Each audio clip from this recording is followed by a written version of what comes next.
Bonjour, Paul. J'espère que tu vas passer une belle et agréable journée. Oh, pas terrible, tu sais, papa. Un petit problème à l'école, mon grand? Oh, juste un petit souci avec un copain d'école. Et si cela te pèse, tu peux me partager avec papa si tu veux. Bah, tu vois, mon copain Camille. Ouais. Il m'avait fait la promesse de me prêter sa nouvelle console de jeu. Ça, je me rappelle, ouais. Et visiblement, il a complètement zappé. Je suis vraiment déçue. Je vois que cela t'attriste. Tiens, puisque l'on parle de promesses, souhaites-tu que je te raconte une histoire de Noël qui est remplie de merveilleuses promesses? Oh oui, trop génial. Cela me fera oublier ma déception. Tu as toujours des idées géniales, papa. Oui, c'est un peu ce que maman me dit toujours. Tu as raison. Ah, où j'ai mis ce livre? Les promesses de Noël. La promesse de Noël.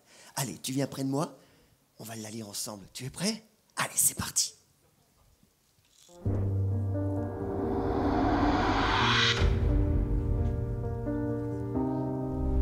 Il y a très longtemps de cela, si longtemps que c'est difficile de l'imaginer, Dieu a promis qu'un nouveau roi viendrait.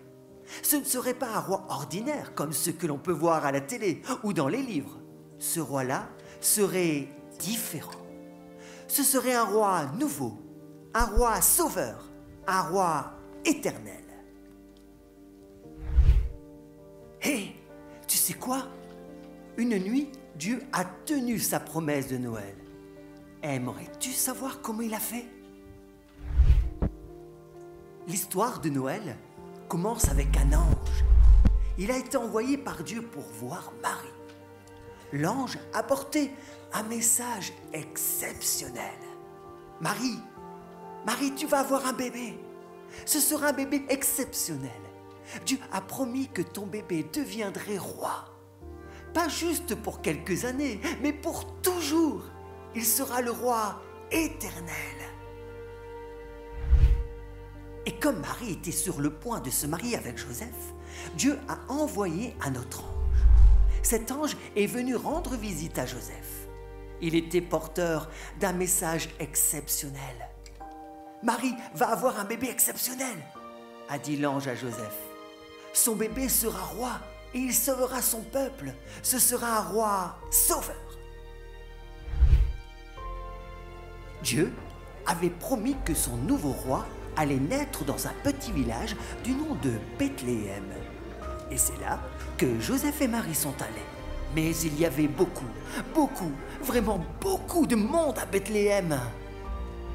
C'est pour cela qu'à sa naissance, le bébé n'a pas dormi dans un lit, mais dans une mangeoire. Dans toutes les autres mangeoires de Bethléem, il y avait de la bonne nourriture pour les animaux qui avaient faim. Mais dans cette mangeoire, il y avait un tout petit bébé. Ce bébé était le roi nouveau, envoyé par Dieu. Les bergers qui étaient dans les champs ont eu la surprise de leur vie. La nuit était calme et sombre, et tous les moutons roupillaient quand soudain, un ange est apparu dans le ciel. Brusquement, le ciel était tout illuminé et les bergers ont eu la peur de leur vie. Mais l'ange avait un message exceptionnel pour eux. « N'ayez pas peur, j'ai une excellente et extraordinaire nouvelle à vous annoncer !» leur a dit l'ange. « Le roi choisi par Dieu est né ce soir. Il va sauver son peuple comme Dieu l'a promis. Ce sera le roi sauveur. » Tout à coup, une foule immense d'anges est apparue à ses côtés. Ils étaient tous débordants de joie et ils célébraient la bonne nouvelle. À leur tour, les bergers étaient eux aussi débordants de joie. Ils se sont donc dépêchés d'aller voir le nouveau roi. Ils l'ont trouvé là, couché dans une mangeoire, comme l'avait dit l'ange. Mais ils n'étaient pas les seuls à avoir entendu la bonne nouvelle du roi promis. Loin, très loin d'ici, vivaient des sages qui avaient aussi reçu un message. La nuit était calme et sombre et ils observaient les étoiles quand soudain, une nouvelle étoile est apparue dans le ciel. L'étoile avait un message exceptionnel. Les sages savaient ce que cela voulait dire.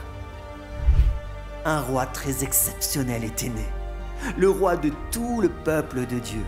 Cet enfant était le roi nouveau qu'on attendait. Les sages étaient débordants de joie. Ils ont fait un long voyage pour aller voir le nouveau roi. Et ils l'ont trouvé là, comme l'étoile le leur avait montré. Tout ce que Dieu avait promis s'est réalisé. Il existe de nombreux rois dans le monde, mais Dieu a envoyé le plus grand de tous les rois. Il a envoyé un roi nouveau, un roi sauveur, un roi éternel. Et sais-tu comment s'appelle ce roi? Il s'appelle Jésus.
Bientôt Emmanuel vient pour délivrer Israël.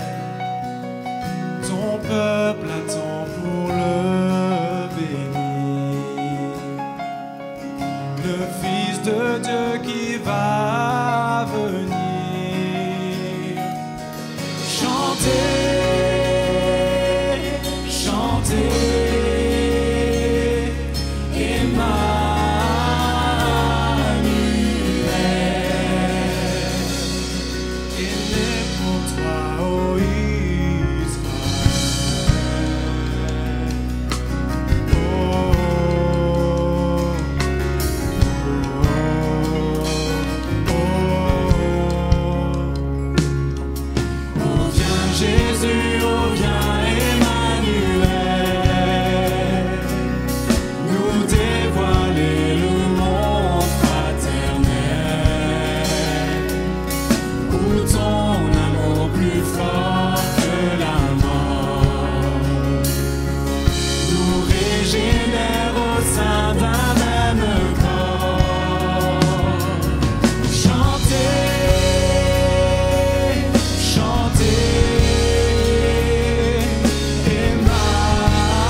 Jésus, toi notre roi, viens nous rassembler dans ta joie. Que tous les hommes en tout lieu voient et saluent le Fils de de Dieu. Crois et salue le Fils de Dieu. Crois et salue le Fils de Dieu. Chantez, chantez, Emmanuel.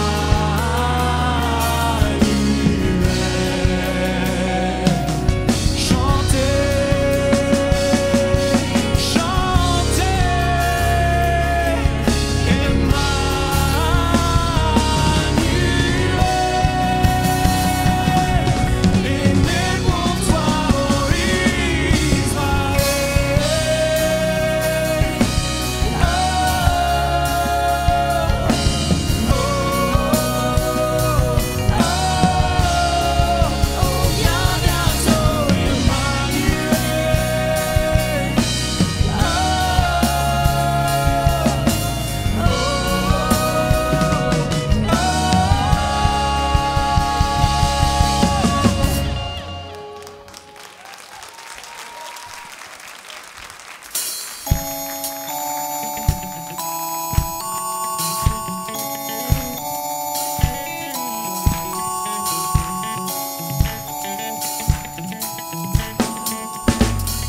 Sous le ciel étoilé, les anges proclament sa grandeur.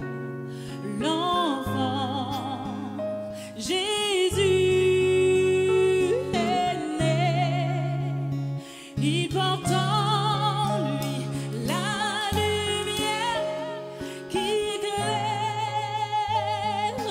l'univers, le monde entier célèbre encore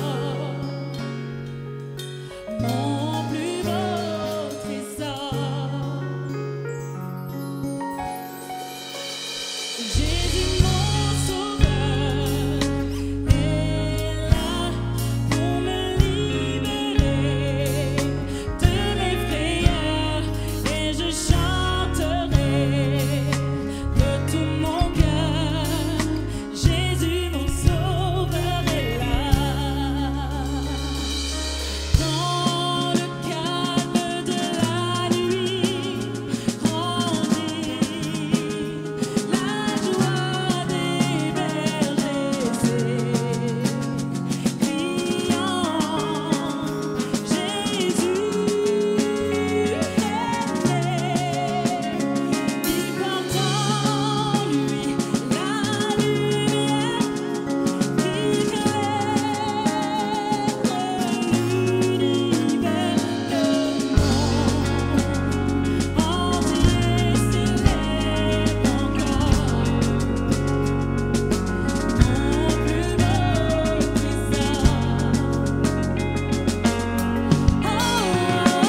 Jésus mon sauveur est là pour me libérer de mes frayeurs, et je chanterai de tout mon cœur.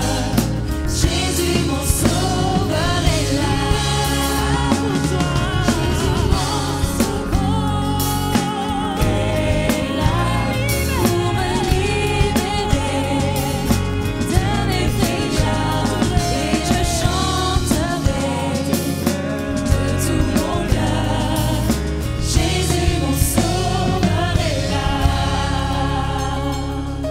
Dans la tempête et dans le froid, Jésus tu règnes au fond de moi.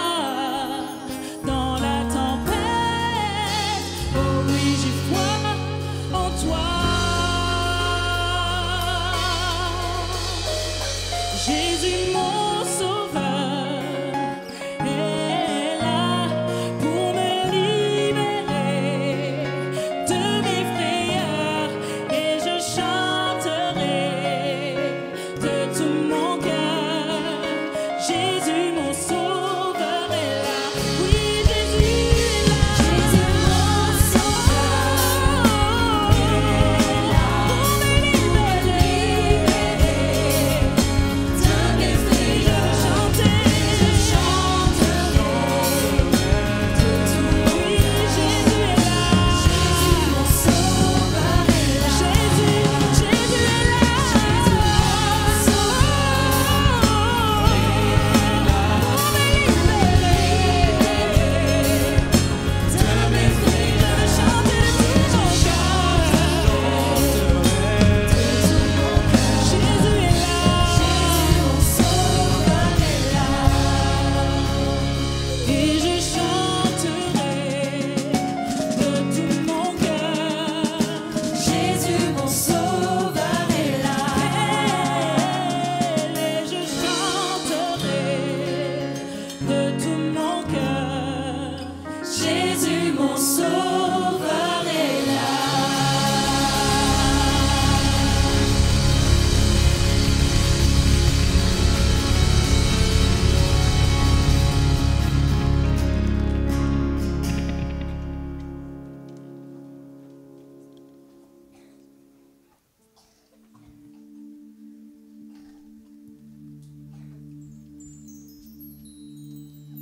Minuit chrétien, minuit chrétien, C'est l'heure solennelle où l'homme-dieu descendit jusqu'à nous pour effacer la tâche originelle et de son Père arrêter le coup. Oh, le monde entier tressaille d'espérance à cette nuit qui lui donna sauveur. Oh,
Depuis les temps anciens, les écrits l'annonçaient, qu'il viendrait chez les siens, vers ceux qui l'attendaient. Pour lui, point de place, dans l'hôtel le plus beau, une crèche remplace le plus douillet berceau. L'étoile brillait pourtant, indiquant le chemin pour les mages d'Orient, recherchant le divin. Elle brille comme autrefois, de 1000 étincelles. Ce Noël est pour toi, c'est la bonne nouvelle. Rejoignons les bergers, le message des anges, la joie est proclamée, élevons nos louanges.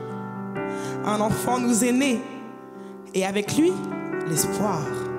Le Fils nous est donné pour changer notre histoire.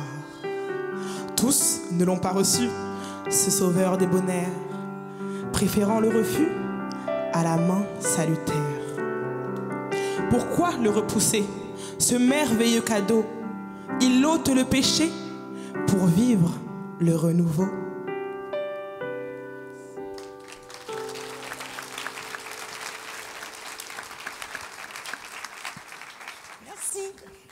Waouh, waouh, waouh, que de magnifiques chants sur la nativité. En parlant de promesses, Paul, tu sais, je connais un autre livre qui parle aussi de milliers de promesses pour nous accompagner tous les jours. Oh, j'espère qu'elles sont plus fiables que les promesses de Camille. Mais c'est quoi ce livre? Je le connais? Oh oui, tu le connais. C'est un très très vieux livre. Il a été écrit dans plus de 1000 langues. La Bible. L'une des promesses, Dieu dit qu'il est miséricorde. C'est l'une des qualités les plus souvent invoquées et attribuées de la part de Dieu. Car l'Éternel est bon et sa miséricorde durera toujours. Et sa fidélité de génération en génération. Misérie quoi? C'est quoi ce mot misérie machin? Ça veut dire quoi, papa? C'est l'amour que Dieu a pour ses enfants, car il a le pouvoir de pardonner nos péchés, nos fautes, nos erreurs. Tiens, je te propose de regarder une vidéo qui nous parle justement de ce mot, la miséricorde. On regarde ensemble. Donc voilà, j'ai rencontré le Seigneur en 1992. Donc ça fait, on va dire que ça fait une bonne trentaine d'années quoi maintenant. Et du coup, à l'époque, j'étais en recherche d'un idéal, j'étais en recherche d'une certaine vérité. J'étais très très chargé émotionnellement, j'étais chargé physiquement, voilà, il y avait plein d'addictions, il y avait de l'alcool, il y avait de la drogue aussi un petit peu, pas un petit peu non, mais quand même pas mal. Toutes ces choses qui m'empêchaient de vivre, en fin de compte. Et j'étais en recherche de quelque chose de vrai. Et du coup, c'est par rapport à quelqu'un de l'église, en fait, qui m'avait dit, bah, si ça peut t'aider, tu pourrais lire dans la Bible. Et il m'a offert une Bible, et donc, du coup, je l'ai lu, et je me suis aperçu que la vérité, elle était peut-être dans les évangiles. Ce qui m'a amené de fréquenter l'église, quoi. Et à l'époque, c'était l'église Solferino, à Lille. Quand je suis arrivé là, j'ai vu le sourire des gens, j'ai vu l'accueil des gens, et ça m'a réconforté quelque peu. C'est un endroit où je me trouvais bien, où j'entendais les prédications qui me faisaient du bien, parce que voilà quoi, ça me dirigeait justement sur cette vérité. Et je me suis converti. Et puis donc baptisé. J'ai jamais été surpris en fait de la manière dont les pasteurs prêchaient à l'époque sur, par exemple, la repentance, le doute, le lâcher-prise, parce qu'en fait, le repenti en peinture, c'est effacer pour faire mieux. Tout ça, le doute, c'est pareil. Le doute, c'est quelque chose, quand on commence à faire une peinture, un tableau, on est toujours, est-ce que c'est bon, est-ce que c'est pas bon, est-ce que je suis dans la bonne direction, je suis pas dans la bonne direction. Voilà, il y a tous ces mots, en fait, qui ont une relation complètement, même avec Dieu, en fait. Mais quand bien même, peut-être par manque de foi, par les soucis qui perduraient quand même, je suis retombé dans l'addiction, en fin de compte. L'ennemi de nos âmes, en fait, et il sait bien comment s'y prendre, donc c'était vicieux, en fait. Mais tout en sachant que Dieu était présent, quand même. Il était toujours là, d'une manière de dire, tu vois, je suis présent, je peux t'aider. Mais t'attends quoi? J'ai dit, je suis là, vas-y, t'as plus qu'un mot à dire, et puis je vais agir. Mais bon, comme je suis le genre de personne qui est très lente, ça me passait par l'oreille, et puis ça sortait par l'autre, quoi. Donc du coup, ça a duré quand même pas mal 10 ans, jusqu'au jour où j'ai pu tester la miséricorde de Dieu, en fin de compte. J'ai été quand même voir la définition du mot miséricorde. La patience bienveillante devant la lenteur de la conversion. La patience bienveillante de Dieu devant la lenteur de la conversion. Et c'est un petit peu mon cas en fait. Puisque en étant très long, tu vois, j'ai pu bénéficier de cette miséricorde. On peut imaginer ça, le fait que c'est un gros ballon de baudruche là, qui se remplit d'eau au fur et à mesure pendant des années. Et d'un coup, ce ballon, il a craqué et j'ai tout reçu la grâce de Dieu et la miséricorde d'un coup. Pouf! Ça m'a traversé l'esprit, le corps, l'âme, enfin bref. J'ai senti que Dieu agissait. En 2006, ça m'a boosté.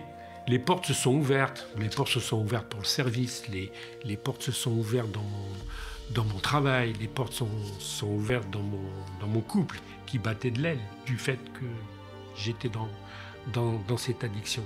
Je fais la relation avec un texte de l'Évangile. C'est Pierre qui marche sur l'eau. Alors attention, je ne vais pas m'identifier à Pierre non plus. Pierre enjambe la barque, il marche, c'est-à-dire qu'avec foi et tout, je prends ma propre vie en fait. C'est ce que j'ai fait. Donc j'étais foi, donc je suis sorti de la barque pour aller vers Jésus, mais par manque de foi et tout, Pierre, ce qu'il fait lui, il doute et il coule. Et en fait, pareil, j'ai douté, j'ai coulé avec mon addiction, etc. Mais Jésus m'a repris, quoi. Ce qui veut dire que quand on commence la toile, on est dans le péché, on est dans... Enfin, pour moi, j'ai représenté ça avec le noir, avec le rouge. Donc on est toujours dans le péché. Donc et voilà. Et puis il y a cette lumière qui arrive après sur coup, qui ouvre la lumière qui arrive des cieux, qui nous ouvre les portes, qui nous ouvre une espérance, qui nous ouvre une libération, une communion aussi, parce qu'on est en direct avec le ciel, quoi. C'est ce que j'ai voulu représenter.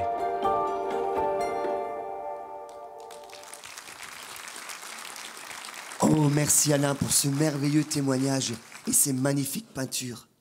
Tu sais, Paul, lorsque Dieu pardonne nos péchés, il ne les met pas de côté pour nous les rappeler un jour. Non, non. Dieu nous dit qu'il les a totalement oubliés. Allez, tu peux lire ce petit passage ? Car je pardonnerai leur iniquité. Ça veut dire quoi ce mot? Justement, ce sont nos péchés, plus simplement nos erreurs, nos fautes, ou alors nos petites bêtises, si tu vois ce que je veux dire. Ah d'accord, ça va, j'ai compris. Allez, je recommence. Car je pardonnerai leur iniquité et je ne me souviendrai plus de leurs péchés. Quand on est pardonné de nos péchés, Dieu est également là pour nous restaurer, pour nous guérir. Ah oui, on devient tout neuf, comme quand tu as restauré le vieux meuble de mamie. Oui, c'est un peu ça. On fait du neuf avec du vieux.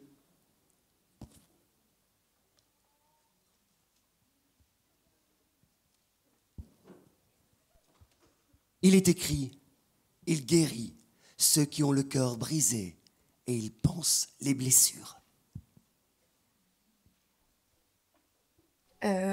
Bonjour, je m'appelle Flavie, j'ai 16 ans et pour moi Dieu c'est vraiment mon sauveur.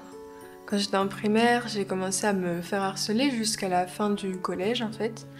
Et c'était vraiment dur pour moi, ça m'a détruit et je commençais à aller vraiment mal et je souffrais beaucoup et au bout d'un moment je voyais plus, je comprenais plus vraiment le but de la vie, si la vie c'était ça quoi. Et c'est à ce moment-là que je me suis souvenue que je pouvais crier à Dieu et c'est ce que j'ai fait parce que c'était un peu ma dernière solution et Dieu m'a répondu et surtout il m'a restaurée. Déjà je me suis rendu compte qu'il avait toujours été avec moi durant les épreuves difficiles à travers d'amis ou de moments où je pouvais quand même avoir un peu de répit et puis j'ai commencé à lire la Bible, à prier, je me suis fait baptiser et à partir de ce moment-là j'ai vraiment voulu m'appuyer sur Dieu et ça a vraiment changé beaucoup de choses. Il m'a aidé à restaurer les relations que j'avais perdues. Il m'a aidé à pardonner aux gens qui m'avaient harcelée, aux témoins qui n'avaient rien dit aussi, qui parfois étaient des gens proches. Il m'a aidé à relativiser aussi sur les choses qui se passaient, les épreuves que j'avais, et aussi à placer ma valeur en lui. Je m'en fiche de ce que les gens pensent de moi parce que ma valeur elle est en Dieu et je sais qu'il a des choses de prévues pour moi.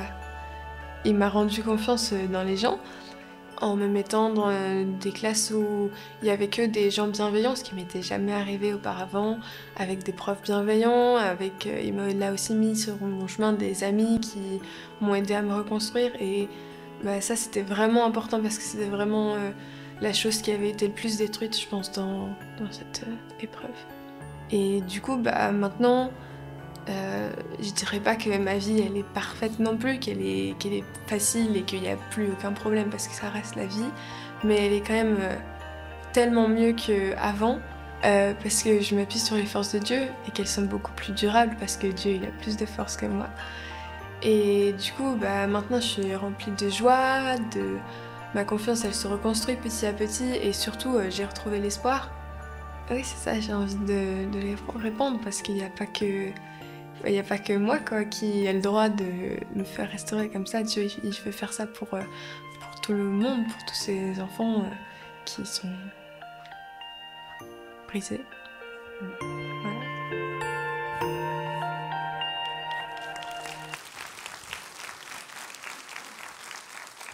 Tu vois, mon chéri, la vie n'est pas toujours facile. Mais tu sais que tu pourras toujours compter sur maman, sur moi et surtout sur Dieu, car il sera ta paix, même dans les moments les plus difficiles de ta vie. Dieu te promet sa paix si tu lui laisses toute la place dans ton tout petit cœur. Oh, il n'est pas si petit, je suis un grand maintenant.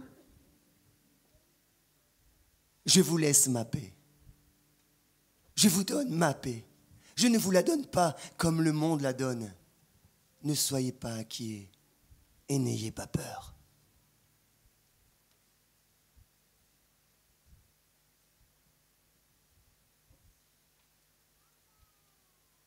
Il te permettra même de t'élever au-dessus de tes circonstances ou alors des petites et des grosses tristesses. Ah oui, comme avec Camille, il n'a pas tenu sa promesse. Cela m'a fait beaucoup de peine. Mais c'est pas grave, je l'aime bien Camille, il est tellement gentil. Tu as raison, Paul.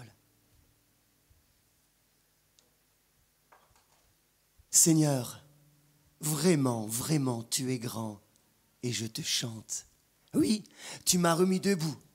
Tu n'as pas laissé mes ennemis se moquer de moi.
Toi l'ami fille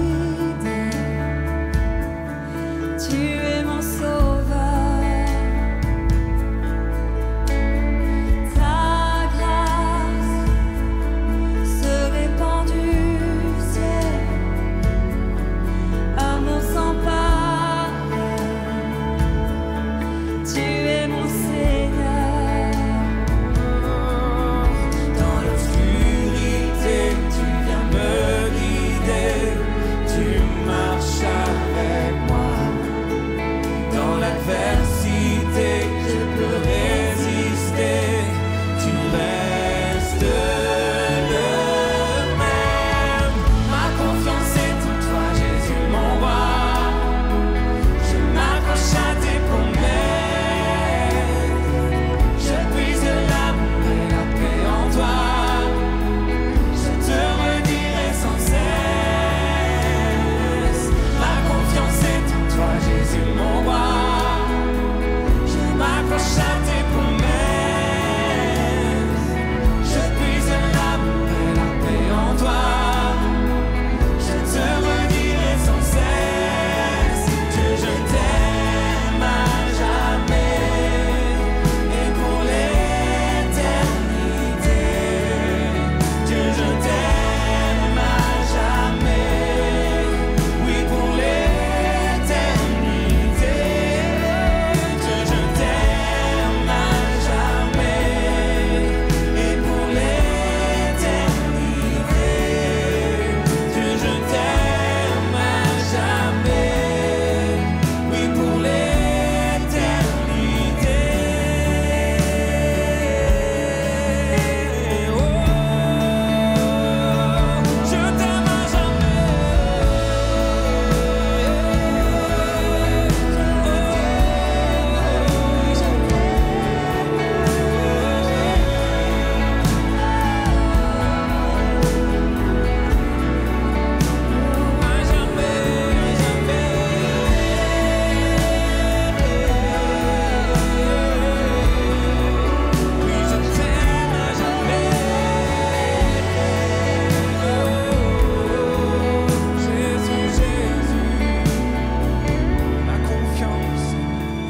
ma confiance est en toi, Jésus mon roi. Je m'accroche à tes promesses. Je puise l'amour et la paix en toi. Je te redirai sans cesse. Ma confiance est en toi, Jésus mon roi. Je m'accroche à tes promesses. Je puise l'amour et la paix en toi. Je te redirai sans cesse. Dieu, je t'aime à jamais et pour l'éternité. Dieu, je t'aime à jamais, oui pour l'éternité. Dieu, je t'aime à jamais et pour l'éternité. Dieu, je t'aime à jamais, oui pour l'éternité.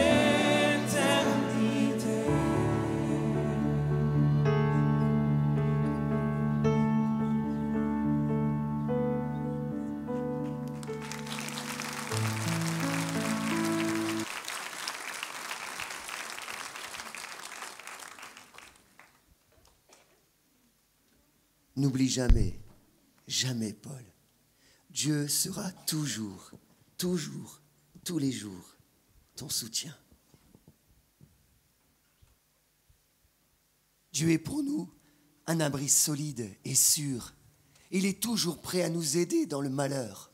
C'est pourquoi nous n'avons pas peur, même si la terre se met à bouger, si les montagnes tombent au fond, tout au fond de la mer.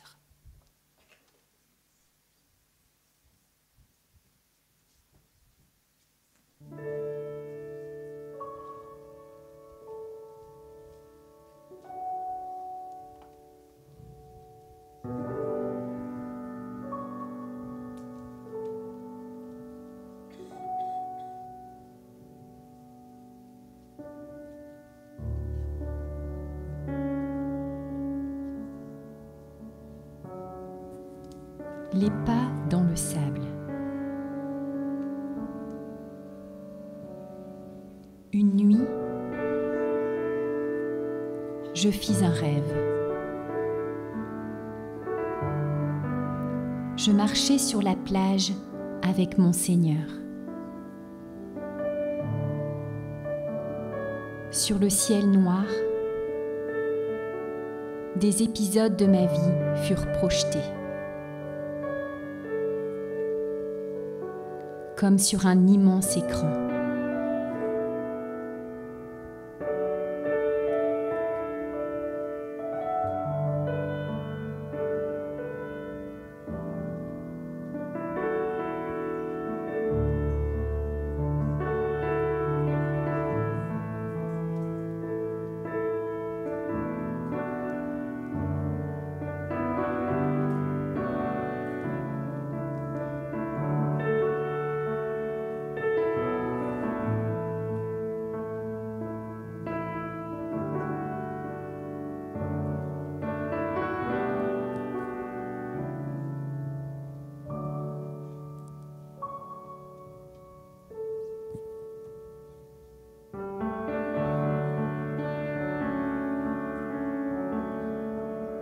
Et sur le sable,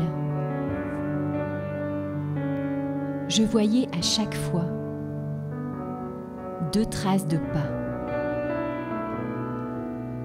Les miens et ceux de mon Seigneur.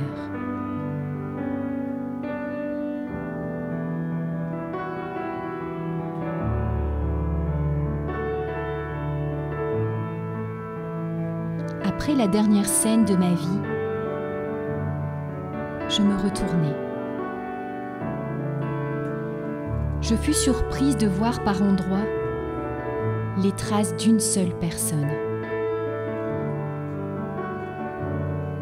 Je me rendis compte que je traversais alors les moments les plus difficiles de ma vie.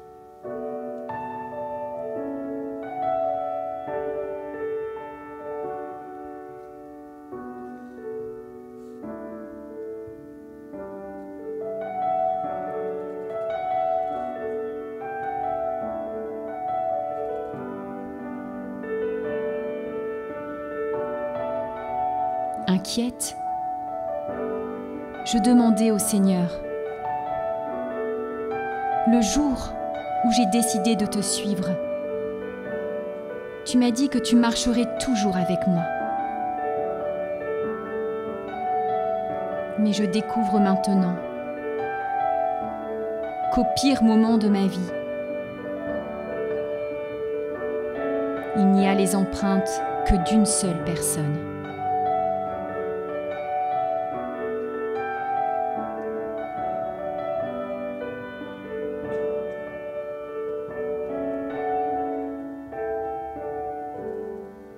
Pourquoi m'as-tu abandonné lorsque j'avais le plus besoin de toi?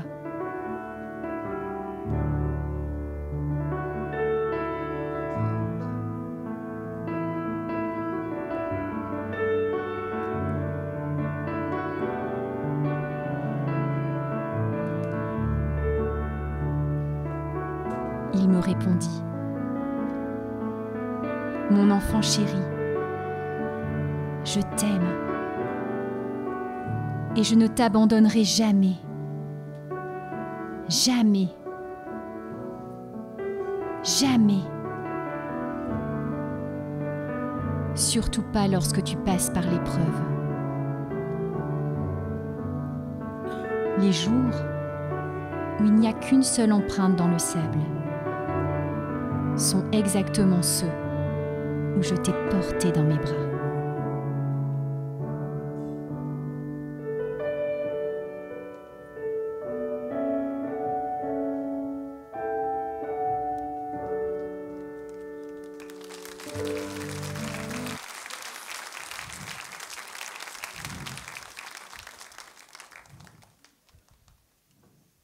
Oh, c'est trop cool, même quand tu ne seras pas avec moi, la nuit, quand j'ai peur, quand je suis triste des fois. Maintenant, je le sais, papa, je ne serai jamais seule. Dieu m'en a fait la promesse.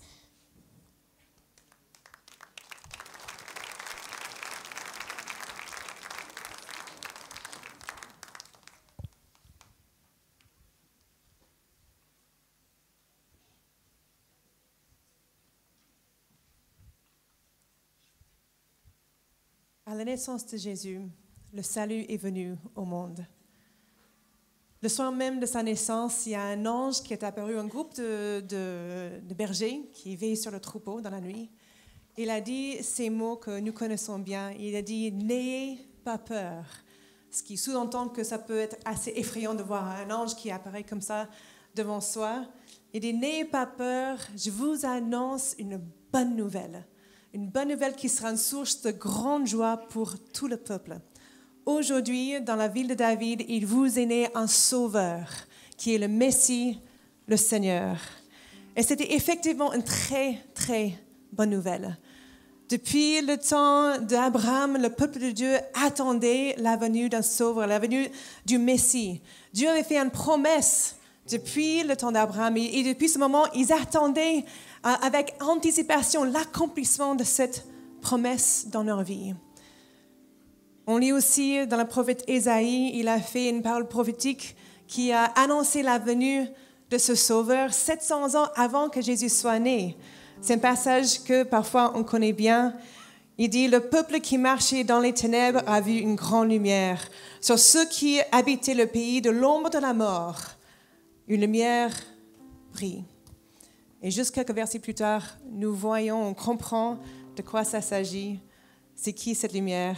En effet, il dit, un enfant nous est né, un fils nous a été donné, et la souveraineté reposera sur son épaule. On l'appellera merveilleux conseiller, Dieu puissant, Père éternel, Prince de la paix. Quelle description de ce sauveur! Le peuple d'Israël savait très bien qu'ils avaient besoin d'un sauveur. Dans le système religieux, ils avaient de quoi le rappeler tous les jours que personne n'était sans faute. Vous savez, j'ai besoin d'un sauveur. Peut-être on pourrait dire, j'ai jamais fait quelque chose d'extrêmement grave dans ma vie. Mais entre n'avoir rien fait d'extrêmement grave et être sans faute, il y a de la marge, on est bien d'accord. Et je n'ai pas honte de dire, de confesser devant vous aujourd'hui que j'ai besoin d'un sauveur. Je n'ai pas peur de jugement, j'ai besoin d'un sauveur. Et le fait de savoir que j'ai besoin d'un sauveur, c'est le fait de savoir que Jésus est venu pour moi. Quand ce sauveur est venu pour offrir la délivrance, on a pu vivre ce que c'était la libération de toutes nos fautes. Si on peut dire, je ne sais pas si j'ai besoin d'un sauveur ou pas, même l'apôtre Paul, il a dit, le bien que je veux faire, je ne fais pas. Et le mal que je ne veux pas faire, c'est ça que je fais. Qui me délivrera, qui me sauvera de moi-même?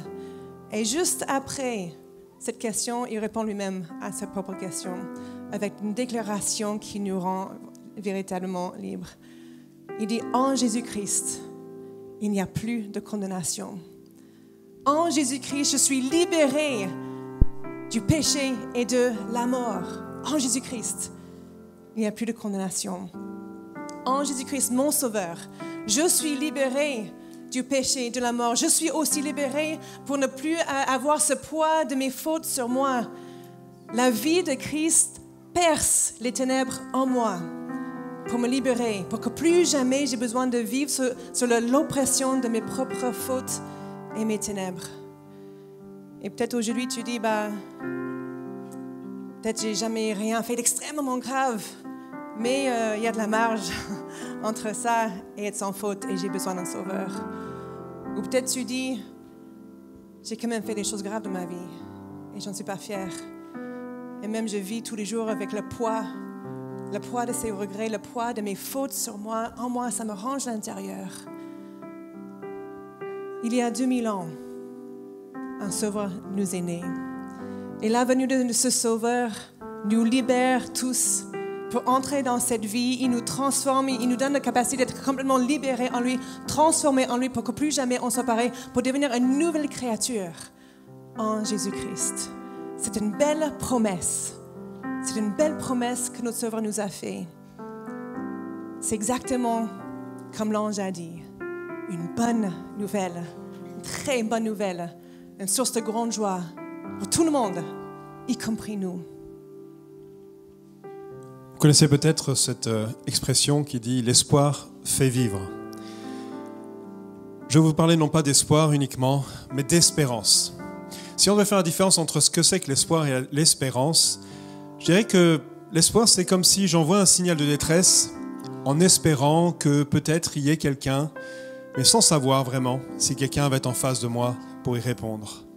Alors que l'espérance, c'est cette conviction que malgré les circonstances, malgré peut-être les tempêtes que je traverse, il y a quelqu'un véritablement qui est de l'autre côté pour entendre et pour écouter ma détresse. On a besoin d'espérance dans cette vie. On a besoin pouvoir poser notre confiance. Et peut-être pour certains d'entre nous, on essaie de le faire dans notre compte bancaire, dans notre activité professionnelle, dans notre statut social, dans peut-être même une religion ou dans une façon de pouvoir vivre notre vie, une philosophie de vie. Mais j'ai envie de vous dire que la véritable espérance, elle se trouve uniquement dans une personne pour laquelle je peux m'appuyer pleinement. Et cette personne, c'est Jésus-Christ. C'est lui qui vient nous donner cette espérance qui dépasse tout entendement. Et je peux le dire parce que je sais qu'il y a des choses particulières par rapport à Jésus. La première chose, c'est qu'il est digne de confiance, il est intègre. Quand il dit quelque chose, il l'accomplit. Lorsqu'il proclame quelque chose, il assure derrière que ça va se réaliser. Et Noël est là pour nous montrer qu'il est là et il a accompli toutes les promesses qui avaient été dites à son sujet. Une autre chose, c'est que je peux découvrir que Jésus, lui, il est tout-puissant. Il est capable de pouvoir renverser n'importe quelle situation. Et il est dit qu'il a reçu toute autorité dans le ciel et sur la terre.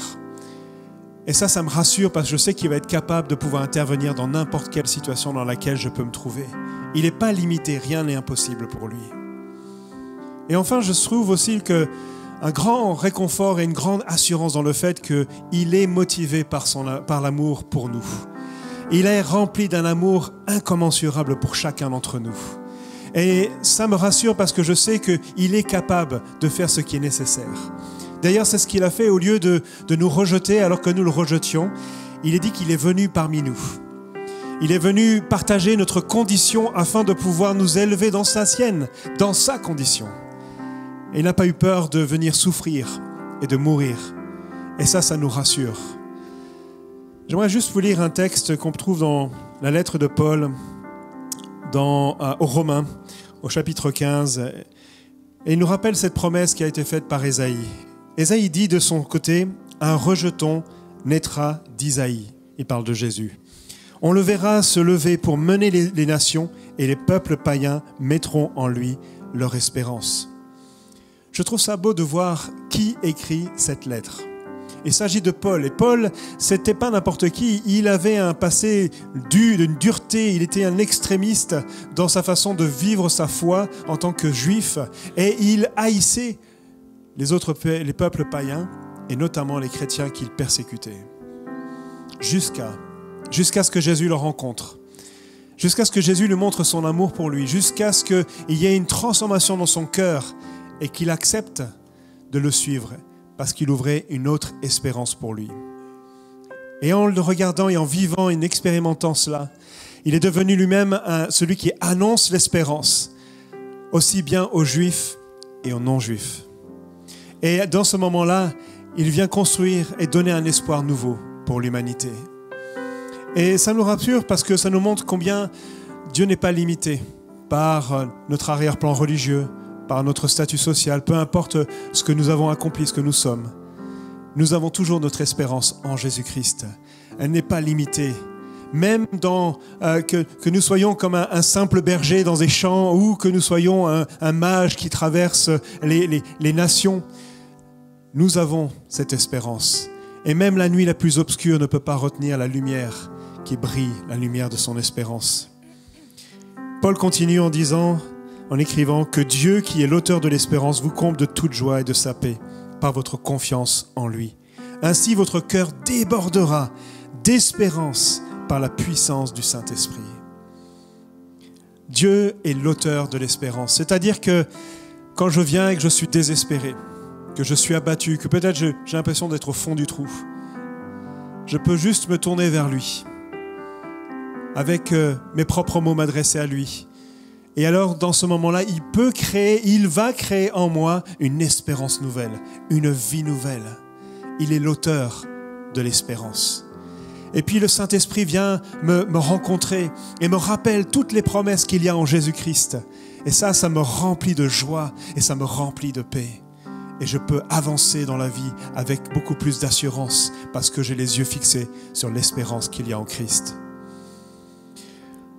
Ça me rappelle que peu importe l'obscurité dans laquelle on peut naître, et on peut voir que notre avenir peut s'obscurcir aujourd'hui, je peux toujours m'appuyer avec confiance sur les promesses, sur la promesse de Jésus-Christ.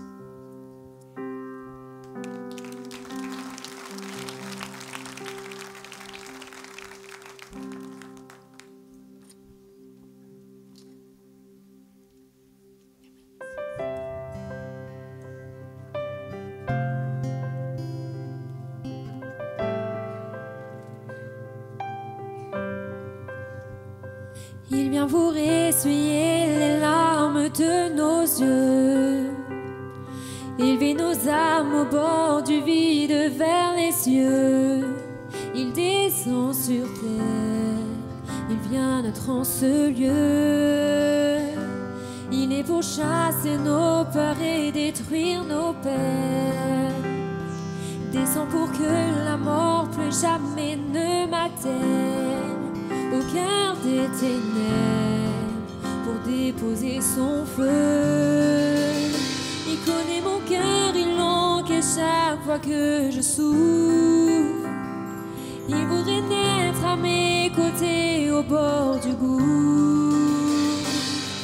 Oh, oh, oh, Dieu n'oublie pas ses promesses. Oh, oh, oh, il prend sur lui nos détresses. Jésus né au cœur de notre monde pour que je puisse le connaître. Oh, oh, oh, Dieu n'oublie pas ses promesses. Il accueille en ses bras ce que ce monde refuse, pour secourir et justifier ce qu'on accuse. Il vaincra le mal, il déjouera ses ruses. Il est descendu montrer sa fidélité,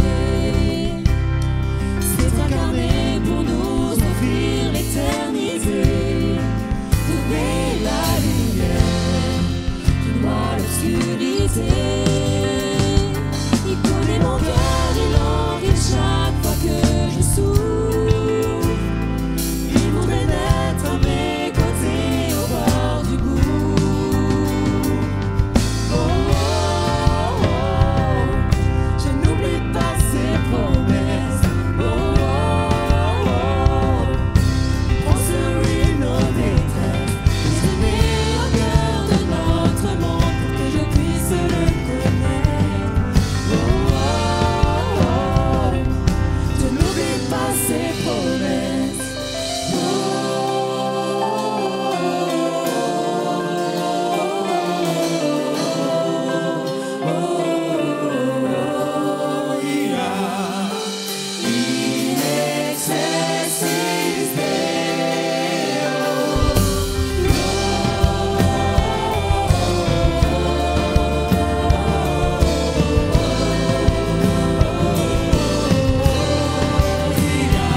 Tous les anges des cieux s'écrient gloire au Fils du Dieu vivant.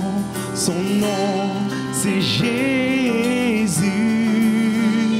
La prophétie accomplie, que tous les rois se prosternent. Son nom, c'est Jésus. Tous les anges des cieux s'écrient gloire au Fils du Dieu vivant. Son nom, c'est Jésus. La prophétie accomplie, que tous les rois se prosternent. Son nom, c'est Jésus.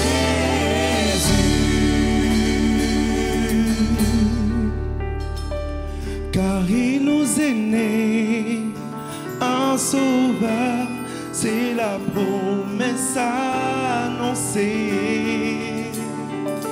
Car il nous est né un sauveur, c'est la promesse annoncée. Tu es la promesse. Est-ce que vous pouvez chanter avec moi ce matin?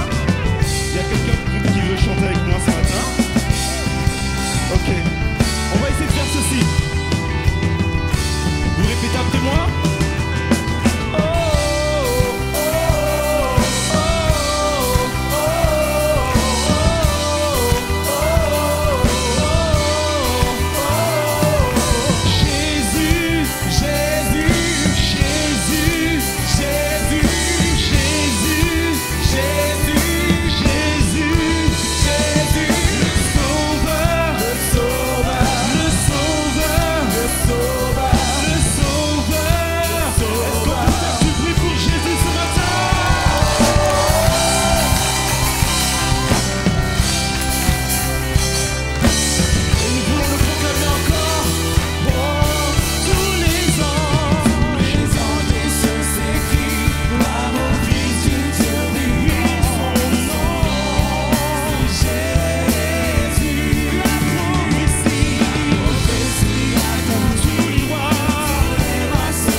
Je vous invite à vous lever.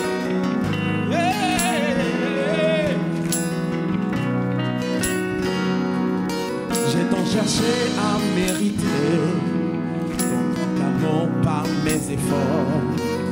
J'ai souvent cru l'avoir perdu par mes erreurs et par mes torts. Mais tu n'es pas un homme pour oublier. Ton alliance demeure à jamais, car en toi je suis aimé, et nul ne peut me condamner. Oh, toujours là pour moi, tu ne changes pas. Tu tiens tes promesses, ce que tu as dit, oui tu l'as accompli. Tu tiens tes promesses, tu es fidèle, ta parole est certaine.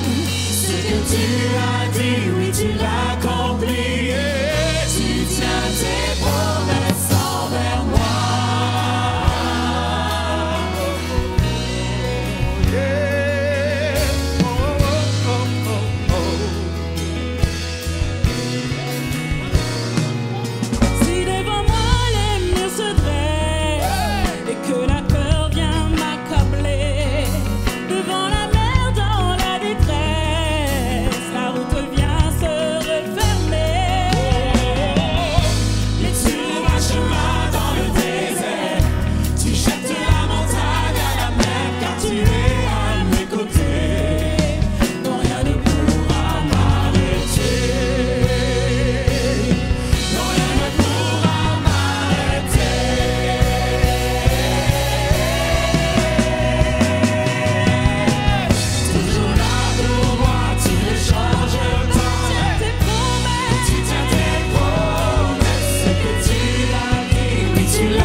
Oh oui, je crois, tu es fidèle et tu agiras.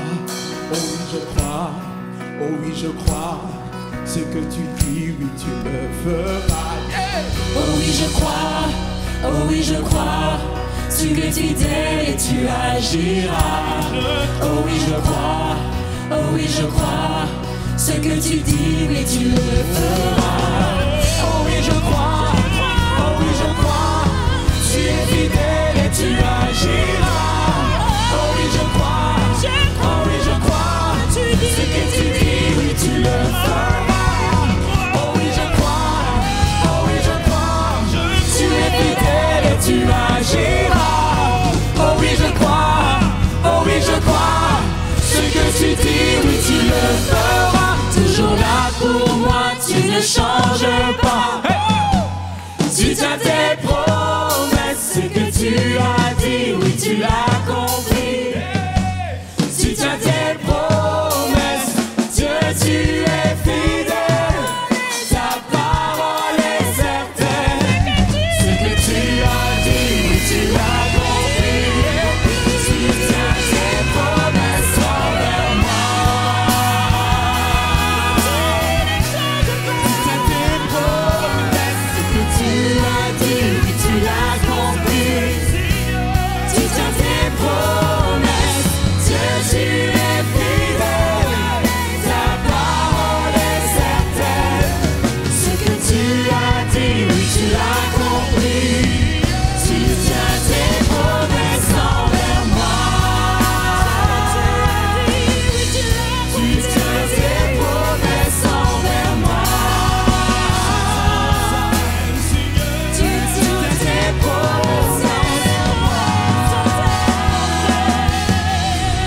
Tu tiens tes promesses envers moi. Tu tiens tes promesses envers moi.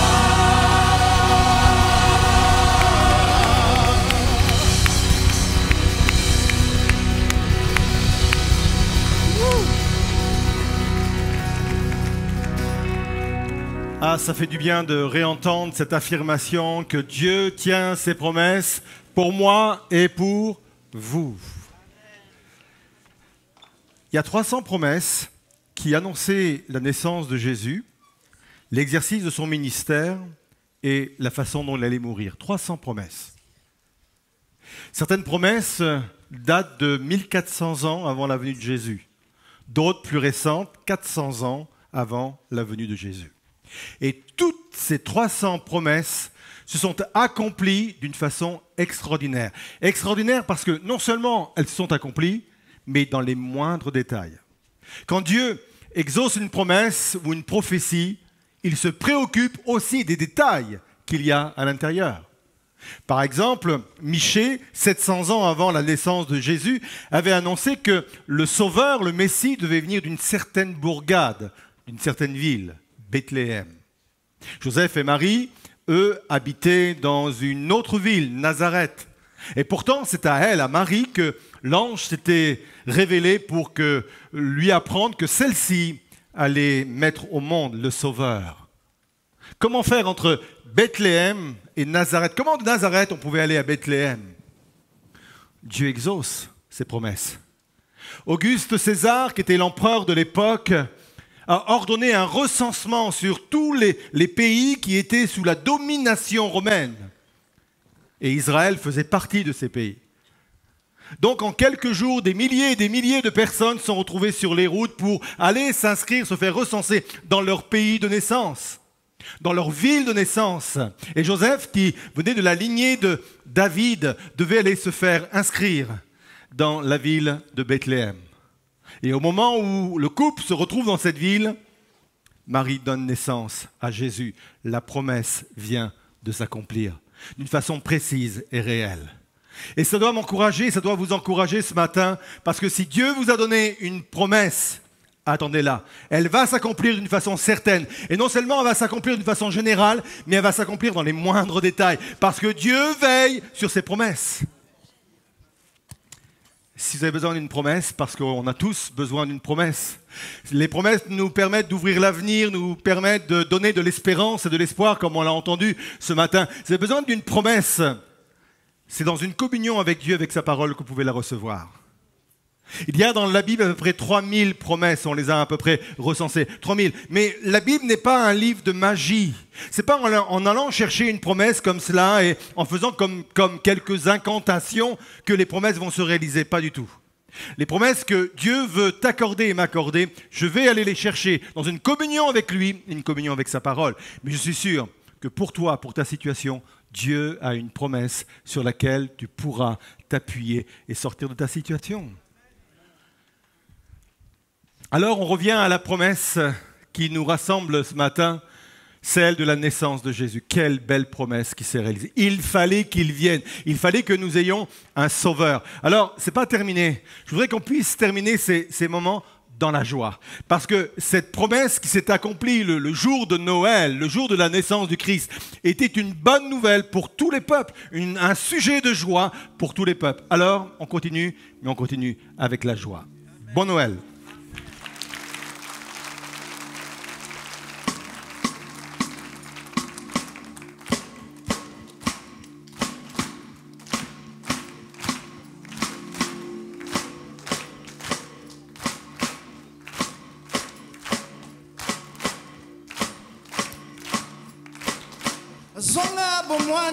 Zonga bomwana kumama papa kumama eswe hey yawe kumama papa azalaka kisi ya sonye zonga bomwana kumama eswe kumama eswe hey yawe kumama papa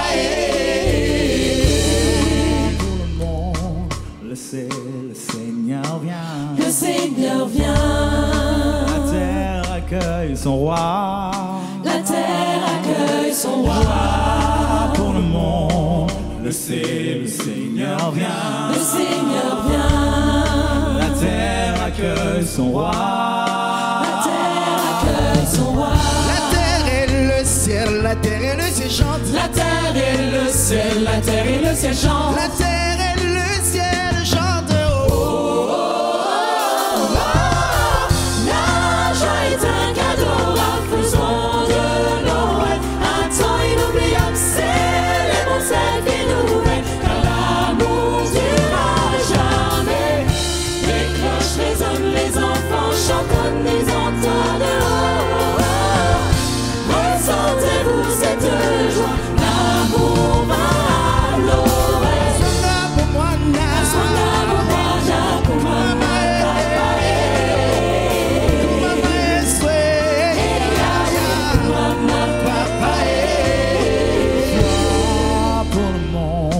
Le sauveur est, le sauveur est, entonons ce refrain, entonons ce refrain. La terre entière proclame ce chant, la terre entière proclame ce chant, la terre entière proclame ce chant. La joie est un cadeau, faisons de Noël un temps inoubliable. Célébrons cette vie nouvelle, car l'amour durera jamais. Les cloches résonnent, les enfants chantonnent, les entonnent. Ressentez-vous cette joie, l'amour va à Noël. Songa bomwana, songa bomwana, kumama kumama eswe, Yahweh kumama tient la terre dans ses mains, fait connaître au monde la joie de son amour.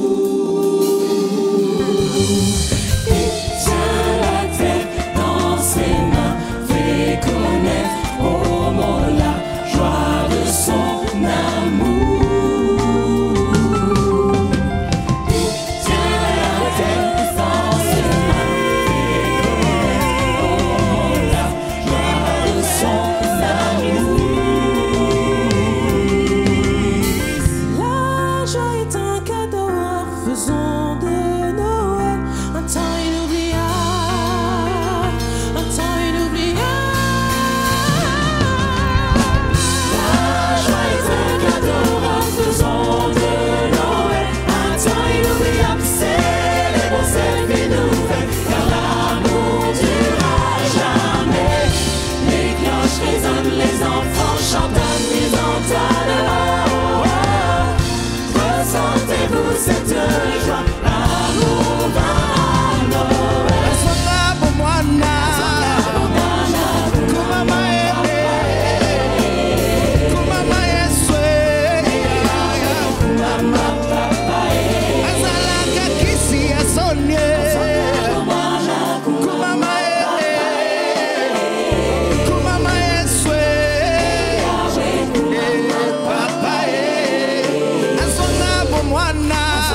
générations. Oh oh, rempli de bénédictions. Maintenant tous ensemble, et tout le monde se rassemble. Amis et proches, nous chantons. On vous souhaite un joyeux heureux Noël. Pour vous tous, un joyeux heureux Noël. Qu'il soit rempli de joie pour tout le monde. À chacun de vous, un joyeux heureux Noël. Pour vous. Hey. Avec générosité, oh, nous souhaitons un joyeux Noël. Laissons la place aux festivités. Oh, Jésus nous a sauvés. Hey, ensemble, ensemble. Maintenant tous ensemble, que tout le monde se rassemble. Amis et proches, nous chantons. On vous souhaite un joyeux heureux Noël. Pour vous tous, un joyeux heureux Noël.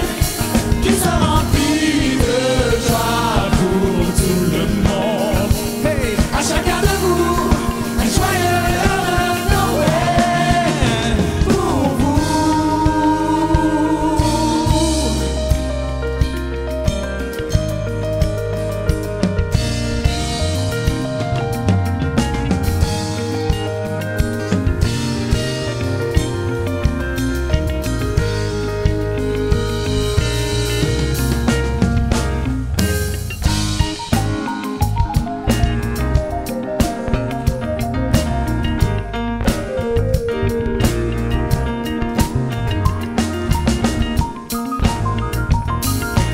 On peut se lever ensemble? On va chanter ensemble? Hey, hey, hey. Oh, on vous souhaite un joyeux heureux Noël. Pour vous tous, un joyeux heureux Noël. Qu'il soit rempli de joie pour tout le monde. Hey, à chacun de vous, un joyeux heureux Noël. Pour vous.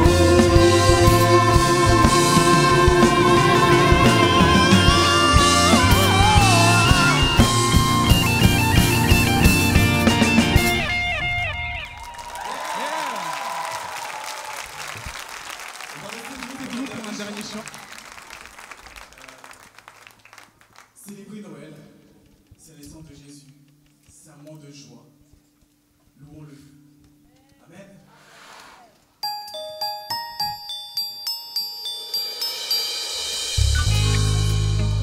Il y a la joie dans l'air.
Est-ce que ça vous a plu? Est-ce qu'on peut encore faire un maximum de bruit pour Jésus? Et c'est ensemble avec le collectif de Noël qu'on voulait vous souhaiter un joyeux, mais vraiment un joyeux Noël. Que le Seigneur vous bénisse, qu'il vous raccompagne. Passez de bonnes fêtes. Joyeux Noël.